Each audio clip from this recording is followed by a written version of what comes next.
Discursos de Cristo de los últimos días.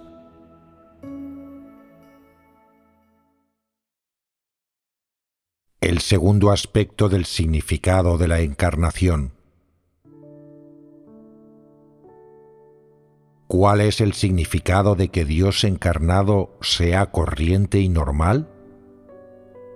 ¿Son solo cosas que existen para que Él pueda obrar? ¿Para demostrar que Él es Cristo? Algunas personas dicen: Dios encarnado con seguridad debe ser de carne corriente y normal. ¿Significa solo esto? Al decir, si Él es Cristo, con seguridad debe ser de carne corriente y normal, ¿no delimita esto a Dios? ¿Qué se pretende decir con seguridad? Algunas personas dicen: es para expresar las palabras de Dios, de forma que el hombre pueda entrar fácilmente en contacto con Él. ¿Es este el único propósito? Si lo analizamos en términos de la esencia de Cristo, su esencia es Dios mismo, total y completamente. Todo lo que Dios hace tiene significado. Un cuerpo de carne escogido de manera especial que tiene un aspecto, una familia y un entorno vital escogidos de manera especial, todas estas cosas que Dios hace tienen un significado. Algunas personas preguntan: ¿cómo es que no puedo ver el gran significado subyacente a que Dios vista carne corriente y normal? ¿No es su carne tan solo una cáscara externa? Una vez que Dios haya terminado su obra, ¿no se volverá inútil esta cáscara externa? En sus fantasías y en su conciencia, las personas piensan que la cáscara externa de esta carne corriente y normal no tiene gran utilidad, que no cumple un gran propósito ni en la obra de Dios ni en su plan de gestión, y que su cometido es simplemente completar esta etapa de la obra. Las personas creen que existe para que ellas puedan entrar fácilmente en contacto con Él y oír sus palabras, de modo que sean capaces de verlo y sentirlo, y que no sirve para ningún otro fin. En el pasado, así entendían las personas el significado de la encarnación. Pero, en realidad, durante la obra de la carne corriente y normal, y durante el tiempo de la encarnación, además de emprender la obra que Él mismo debía hacer, Él también acomete una tarea que nadie ha considerado aún. ¿De qué clase de obra se trata? Aparte de hacer la obra de Dios mismo, Él también viene a experimentar el sufrimiento del hombre.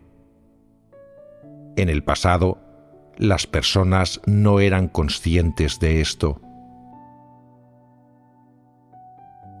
Antes, la gente jamás entendía por qué Dios encarnado siempre sufría enfermedades, ni para qué servía tal sufrimiento. Algunos decían: Dios es humilde y está oculto. Él padece este sufrimiento para salvar al hombre.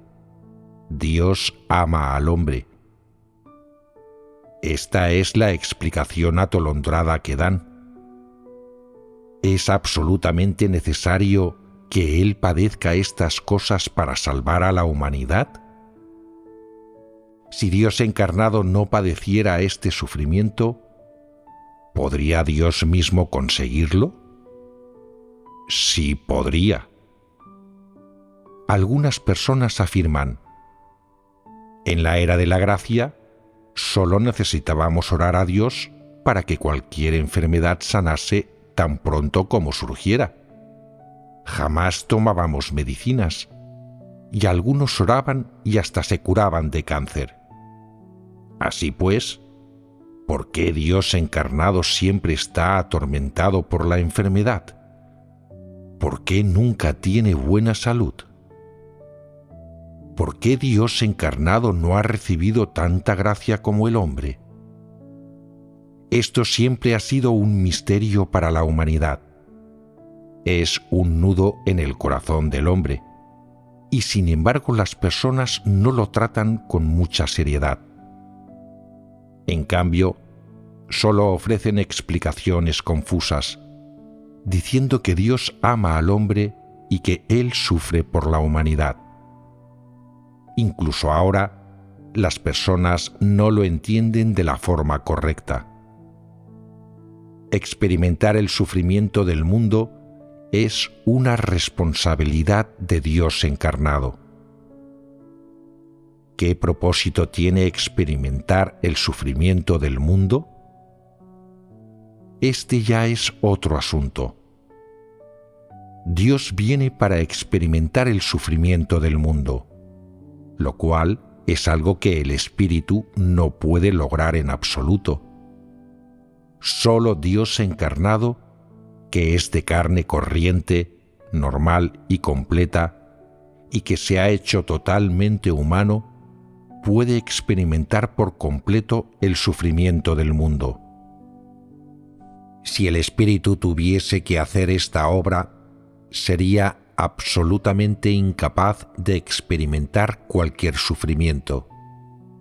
Solo podría ver y comprender. ¿Es ver, comprender y experimentar lo mismo?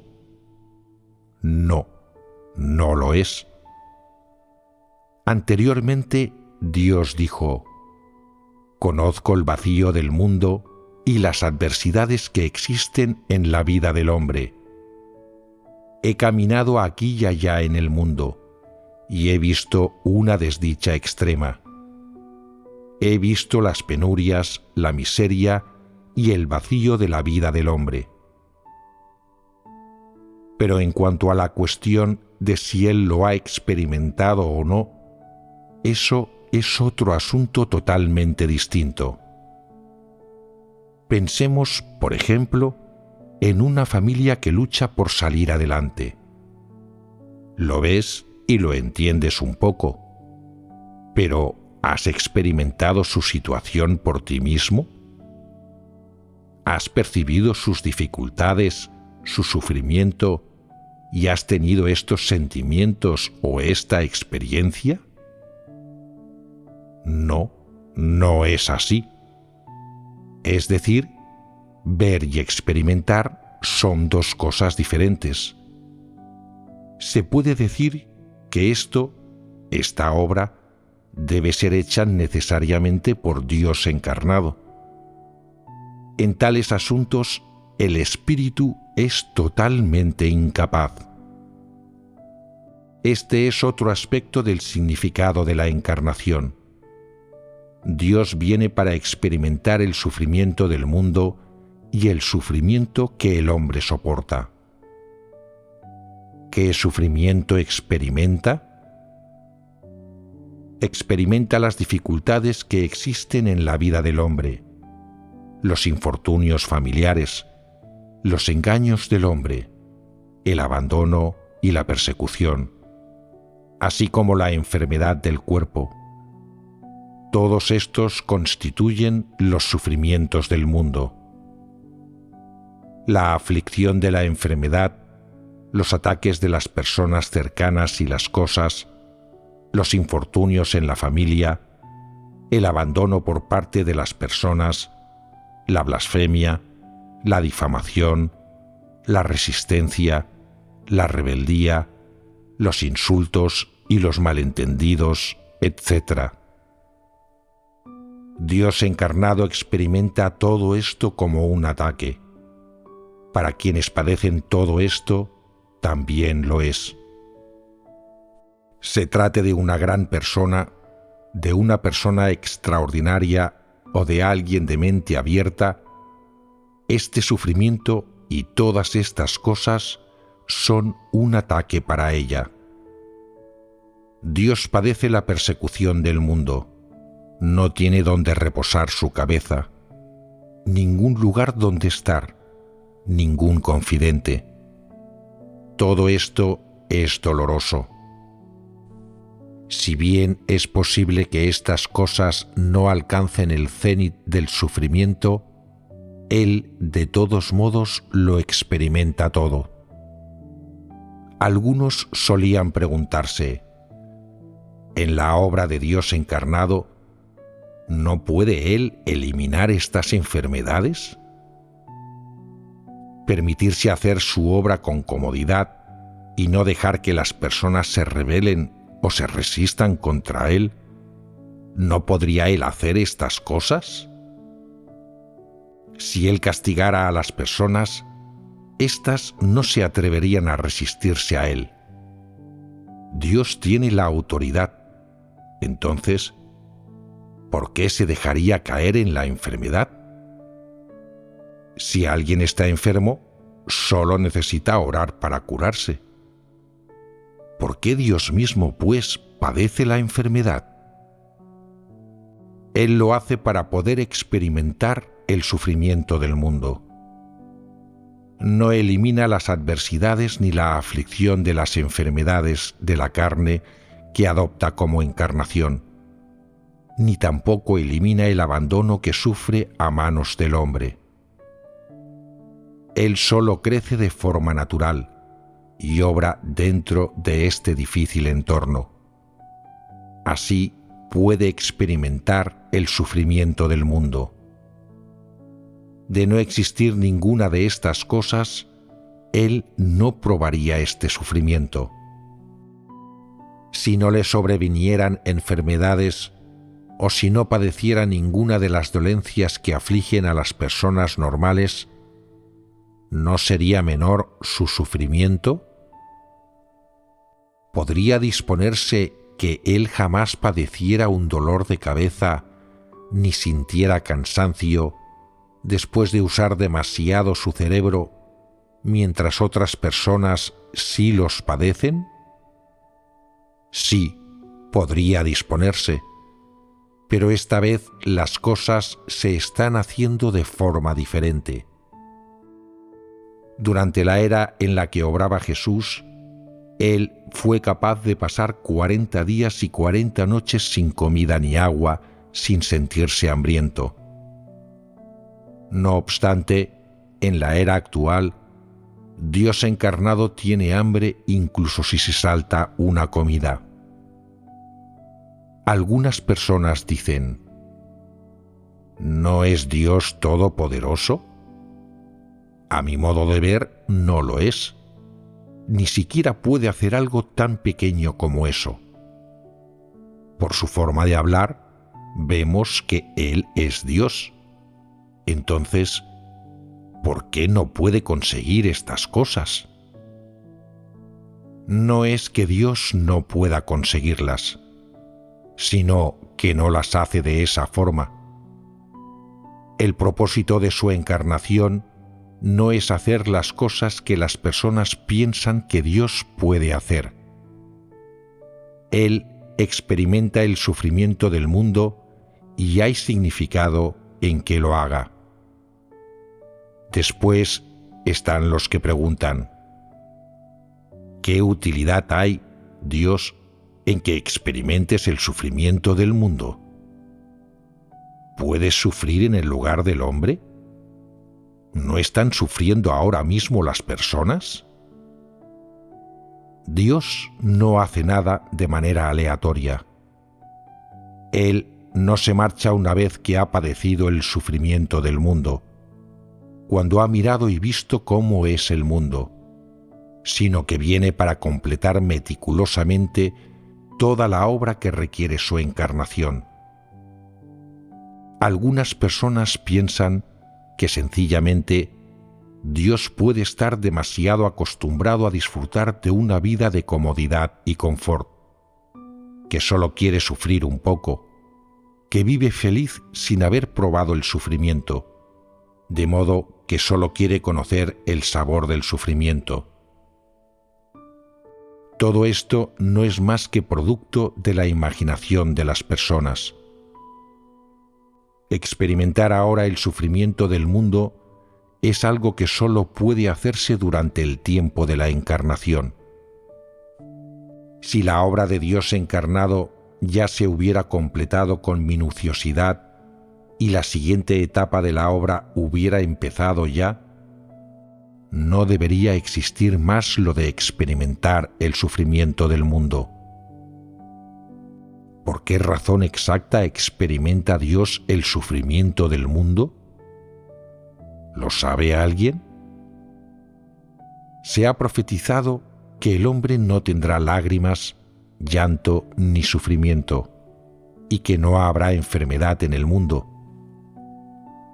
Dios encarnado está experimentando ahora ese sufrimiento, y cuando haya terminado, conducirá a la humanidad al hermoso destino, y todo el sufrimiento anterior ya no existirá más. ¿Por qué dejará de existir? Dejará de existir porque Dios mismo encarnado ya habrá experimentado todo este sufrimiento y lo habrá eliminado de la humanidad. Es con este propósito que Dios experimenta el sufrimiento del hombre. Dios encarnado experimenta el sufrimiento del mundo con el fin de preparar mejor el destino futuro de la humanidad, para hacerlo más hermoso, más perfecto. Este es el aspecto más importante de la encarnación, y es una parte de la obra de la encarnación. Hay otro asunto aquí. Al hacerse carne y experimentar este sufrimiento, Dios lo eliminará después de la humanidad.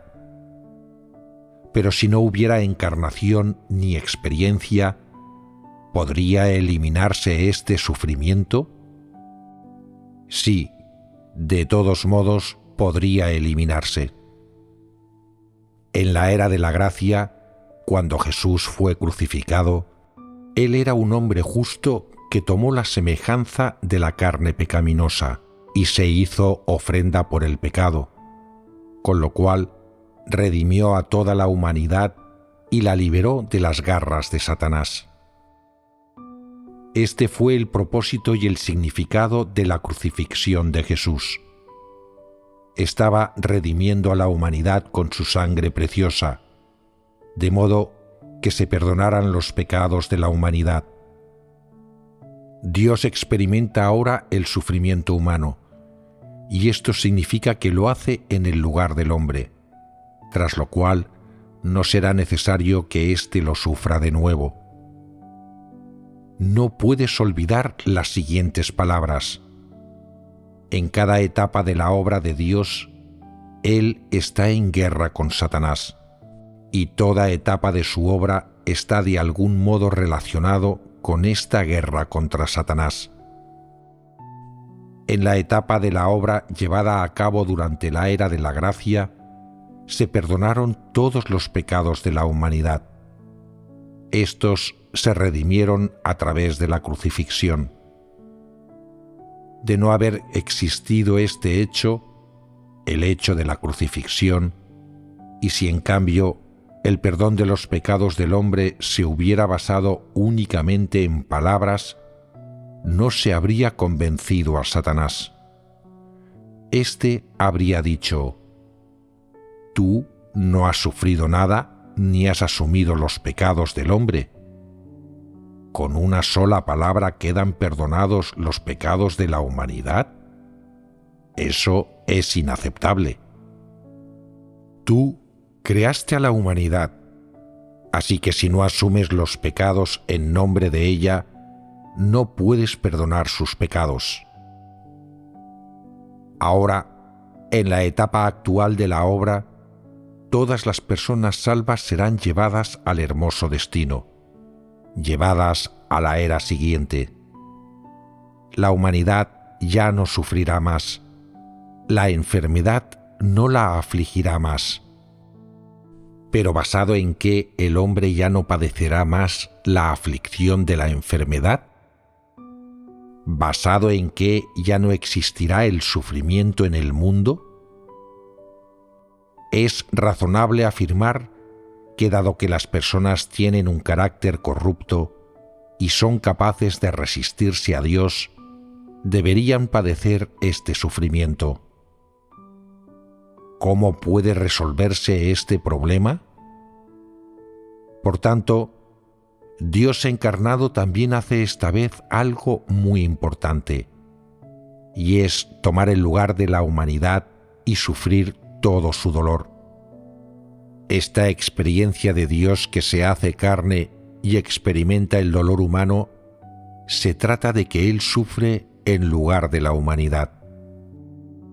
Algunas personas dicen: ahora que Dios sufre en el lugar de la humanidad, ¿por qué seguimos sufriendo? Actualmente estás experimentando la obra de Dios. Aún no has sido totalmente perfeccionado. Todavía no has entrado por completo en la era siguiente.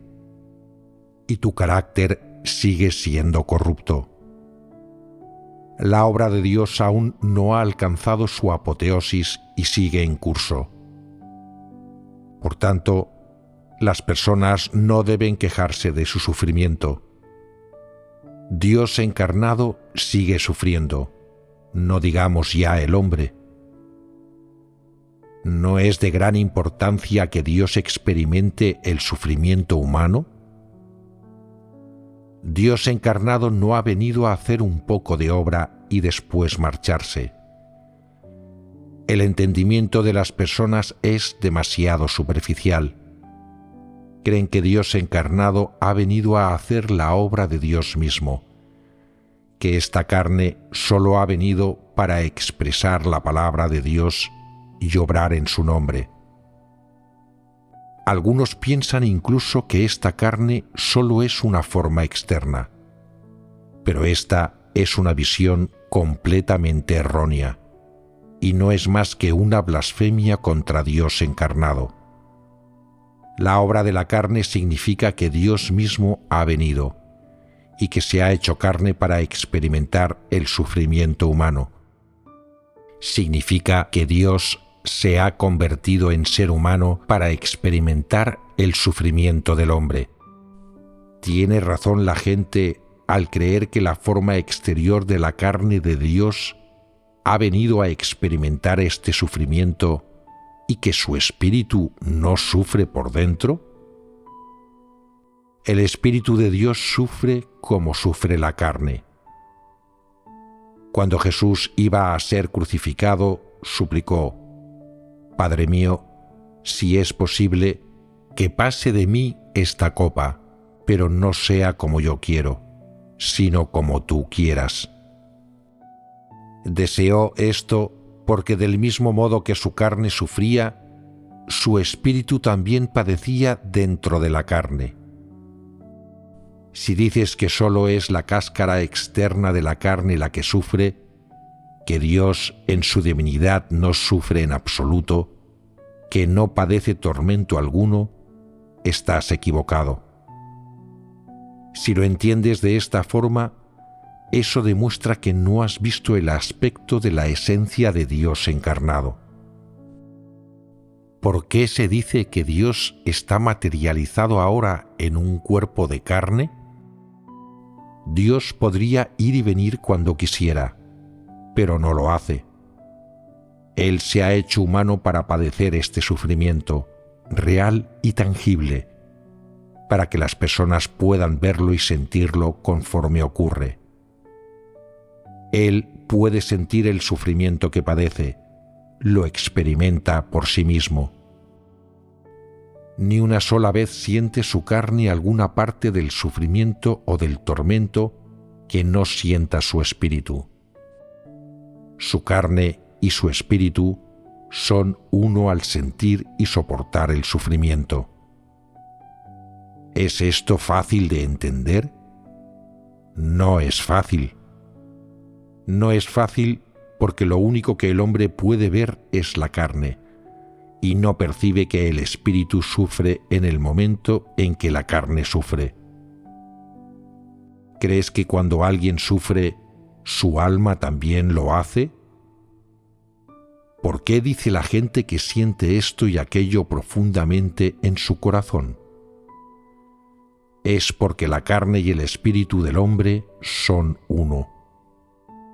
El espíritu y la carne de cada persona son una misma cosa. Sufren y sienten gozo de la misma manera. No hay una persona que al sufrir un dolor real lo sienta solo en la carne mientras su corazón se regocija, y nadie diría tampoco que su carne no sufre en absoluto cuando su corazón está padeciendo. Las cosas del corazón que despiertan sentimientos o dolor, o las cosas que se pueden experimentar por dentro, la carne también las puede percibir. Dios encarnado ha venido a hacer su obra, a experimentar el sufrimiento del mundo, con el fin de asumir todo el dolor del hombre. Una vez que haya soportado este sufrimiento hasta el final, ya no será necesario que se repita este tipo de obra en la siguiente etapa de la obra. En su lugar, la humanidad podrá ser llevada al hermoso destino. Como Él ha sufrido este dolor en el lugar del hombre, está cualificado, por tanto, para llevar a éste al hermoso destino. Ese es su plan. Algunas personas absurdas dicen: ¿por qué no he visto a Dios encarnado soportando todo este sufrimiento? No se ha soportado todo por completo. Deberían soportarse todas las clases de sufrimiento y, como mínimo, debería sufrir la crucifixión. El dolor de la crucifixión ya se ha soportado antes, y no es necesario padecerlo de nuevo. Además, las personas no deben decir tales cosas. ¿Acaso Dios encarnado no ha sufrido mucho durante estos años? Solo las personas absurdas piensan de esta forma. Dentro del ámbito del sufrimiento que Dios encarnado puede soportar, básicamente todo el sufrimiento que aflige a la humanidad puede sobrevenirle a Él. En cuanto al sufrimiento demasiado grande, ese que solo un hombre entre 1000 puede soportar, Dios no necesita sufrirlo, porque todo ese padecimiento ya ha sido representativo. Dios puede experimentar esas clases de sufrimiento, y eso demuestra que Él no es diferente de las personas normales, que no hay distinción ni separación entre Él y las personas, y que Él sufre igual que ellas. Cuando las personas sufren, Dios también. De vez en cuando, la gente se enferma y padece dolor, y Dios lo experimenta en forma personal. Ha probado todo ese sufrimiento. En esta ocasión, el sufrimiento de Dios encarnado no es como la anterior, cuando tuvo que probar la muerte en la cruz. No es necesario porque ya se ha experimentado. Esta vez solo se trata de experimentar el sufrimiento humano y asumir el sufrimiento del hombre.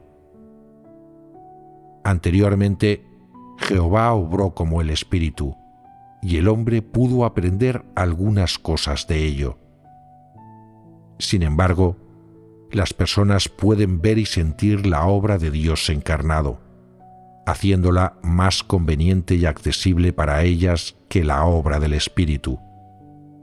Este es un aspecto. El otro es que Dios encarnado puede experimentar el sufrimiento del mundo. Esto de ninguna manera se puede conseguir por medio de la obra del Espíritu. Necesariamente, solo puede conseguirse mediante la encarnación. Si se tratara del Espíritu que obra, diría lo que tiene para decir y luego se marcharía. Incluso cuando está en contacto con las personas, sigue sin poder experimentar el sufrimiento del mundo. Tal vez algunos quieran preguntar: si el Dios encarnado sufre, ¿no lo hace también el Espíritu? ¿No puede el Espíritu experimentarlo también? ¿No es también absurda esta idea? El Espíritu solo puede experimentar el sufrimiento una vez que se ha revestido de la carne. El Espíritu y la carne son indivisibles. El Espíritu también experimenta el sufrimiento de ésta. Si el Espíritu no se revistiera de carne, no sería capaz de experimentarlo. Los sentimientos de padecimiento de la carne son mucho más detallados, más reales y concretos. Estas son cosas que el Espíritu no puede alcanzar. Existen algunas cosas dentro del mundo físico que la obra del Espíritu no puede suplir. Este es el significado más exhaustivo de la encarnación. Se ha dicho con anterioridad que Cristo no participó en la felicidad familiar del mundo. Algunos dicen: Cristo fue bien recibido allí donde iba. Algunos incluso le compraban cosas buenas y lo tenían en alta consideración en todas partes. Las cosas debieron de resultarle bastante agradables y no sufrió mucho en absoluto. Entonces, ¿cómo puede decirse que él no participó en ella? ¿Qué hay de esa declaración? Decir que no participó en ella no quiere decir que no disfrutara de estas cosas, sino más bien que no sufrió menos por ello. Eso es lo que quiere decir no participó en ella. Por ejemplo, supón que contraes una enfermedad y alguien te regala ropa buena. ¿Aliviaría la ropa el sufrimiento de tu enfermedad? No, tu sufrimiento no se aliviaría en absoluto.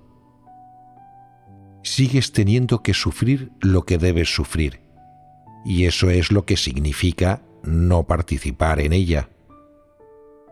Por ejemplo, el sufrimiento que acarrea una enfermedad o las limitaciones de la situación de uno no pueden aliviarse a través de los placeres del cuerpo, y Cristo no tomaba estas cosas para su disfrute. De allí que se dice: Él no participó en ella.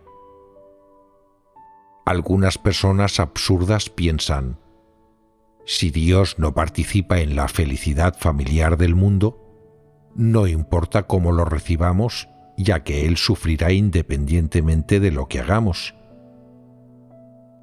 Esta comprensión es profundamente absurda y demuestra que su corazón contiene malicia. Los corazones de las personas deben usarse de la mejor manera posible. Sus deberes deben cumplirse al máximo de sus capacidades. También están los que entienden lo siguiente: Dios solía disfrutar de la felicidad total y ahora viene a probar algo diferente, el sufrimiento del mundo. ¿Es así de simple? Debes entender por qué Dios viene a experimentar el sufrimiento del mundo. El significado de todo lo que Él hace tiene una profundidad considerable. Pensemos, por ejemplo, en la crucifixión de Jesús. ¿Por qué tuvo que ser crucificado Jesús? ¿No fue para redimir a toda la humanidad? También es de gran importancia la encarnación actual de Dios y su experimentación del sufrimiento del mundo. Es para el hermoso destino de la humanidad. En su obra, Dios hace siempre exactamente lo más práctico. ¿Por qué Dios ve al hombre sin pecado y que el hombre puede tener la buena fortuna de presentarse ante Dios? Es porque Jesús fue clavado en la cruz, cargó con los pecados del hombre y redimió a la humanidad. Entonces, ¿por qué no sufrirá más la humanidad? ¿No sentirá pesar? ¿No derramará lágrimas ni suspirará más? Esto se debe a que la encarnación actual de Dios ha asumido todo este sufrimiento por sí mismo y lo ha soportado ahora en representación del hombre. Es como la madre que vela a su hijo que ha caído enfermo y ora al cielo, deseando que se trunque su propia vida si eso significa que su hijo podrá curarse. Dios también obra de esta forma. Ofrece su dolor a cambio del hermoso destino que entonces llegará para la humanidad. No habrá más pesar, más lágrimas, más suspiros ni más sufrimiento. Dios paga este precio, el coste de experimentar el sufrimiento del mundo a cambio del hermoso destino que seguirá para la humanidad. Decir que esto se hace a cambio de el hermoso destino no quiere decir que Él no tenga poder o autoridad para concederle a la humanidad un hermoso destino, sino más bien que Él quiere encontrar una prueba más práctica y poderosa para convencer totalmente a las personas. Dios ya ha experimentado este sufrimiento, por lo que está cualificado, tiene el poder y es más, tiene la autoridad para llevar a la humanidad al hermoso destino y para entregarle este hermoso destino y promesa. Satanás se convencerá por completo. Todas las creaciones del universo quedarán totalmente convencidas. Al final, Dios permitirá a la humanidad recibir su promesa y amor. Todo lo que Dios hace es práctico. Nada de lo que hace está vacío, y lo experimenta todo Él mismo. Dios paga el precio de su propia experiencia de sufrimiento a cambio de un destino para la humanidad. ¿Acaso no es esto una obra práctica? Los padres pueden pagar un precio sincero por el bien de sus hijos, y esto representa su amor hacia ellos. Al hacerlo, Dios encarnado está siendo, por supuesto, sumamente sincero y fiel a la humanidad. La esencia de Dios es fiel. Él hace lo que dice y todo lo que hace se logra. Todo lo que Él hace por los seres humanos es sincero. No solo declara palabras. Cuando dice que pagará un precio, realmente lo paga. Cuando dice que tomará el sufrimiento de la humanidad y sufrirá en su lugar, viene en verdad a vivir entre ellos y siente y experimenta este sufrimiento de manera personal. Después de eso, todas las cosas en el universo reconocerán que todo lo que Dios hace es correcto y justo, que todo lo que Dios hace es realista. Se trata de evidencia poderosa. Además, la humanidad tendrá un hermoso destino en el futuro y todos aquellos que permanezcan alabarán a Dios. Elogiarán que las obras de Dios ciertamente se hicieron a partir de su amor por la humanidad. Dios se presenta entre los hombres humildemente, como una persona corriente. No se limita a llevar a cabo un poco de obra, a decir unas palabras y luego irse. Por el contrario, habla y obra realmente mientras experimenta el dolor del mundo. Solo se marchará una vez que haya terminado de experimentar este dolor. Así de real y práctica es la obra de Dios. Todos los que perduren lo alabarán por ella y verán su fidelidad al hombre y su bondad. La esencia de belleza y bondad de Dios puede verse en el significado de su venida en la carne. Todo lo que Él hace es sincero. Todo lo que Él dice es serio y leal. Todo lo que Él pretende hacer, realmente lo hace. Cuando hay un precio que pagar, lo paga de verdad. No se limita a declarar palabras. Dios es un Dios justo. Dios es un Dios leal.